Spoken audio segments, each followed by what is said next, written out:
দেখুন, আমরা মনে করি যে জুলাই গণঅভ্যুত্থান পরবর্তী সময়ে জুলাই গণঅভ্যুত্থানে যারা নেতৃবৃন্দ যারা রয়েছেন সম্মুখ সারি এবং আমাদের এনসিপির যারা রয়েছেন তারা অবশ্যই মিডিয়া ট্রায়ালের শিকার। এবং আমরা মনে করি যে মিডিয়াকে ব্যবহার করে আমাদের গ্রহণযোগ্যতাকে নষ্ট করার জন্য অনেক অপশক্তি তারা বর্তমানে কাজ করছে। আমরা উদারত আহ্বান জানাবো দেশবাসীকে, তারা যেন এই ব্যাপারে অবশ্যই যেন সতর্কতামূলক অবস্থানের জন্য তারা থাকে।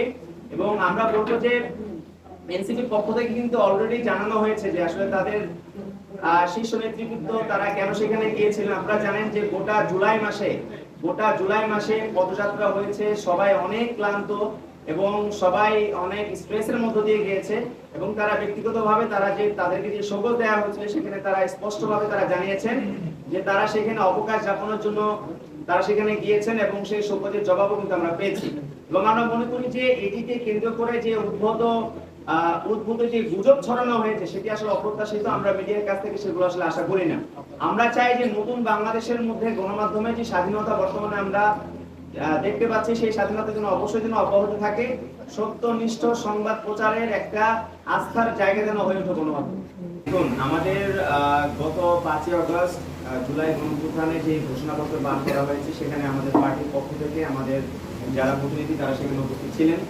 এবং আমাদের যারা কক্সবাজার যারা গিয়েছেন তারা সেখানে তাদের ব্যক্তিগত অবকাশ যাপনের জন্য তারা গিয়েছিলেন। আপনারা জানেন যে দীর্ঘ একটা মাস গোটা 56,000 বর্গমাইলে আমাদের যারা নেতৃবৃন্দ যারা রয়েছেন তারা সেখানে সফর করেছেন।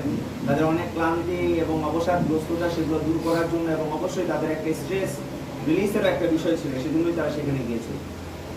কিন্তু এটা মানে মনে হয় ইতিমধ্যেই তারা স্পষ্ট করেছেন তাদের যে শোকজ ছিল সেই শোকজে তারা ফর্মালি জিনিসটা জানিয়েছে যে তারা ব্যক্তিগত অবকাশ যাপনের জন্য তারা গিয়েছে।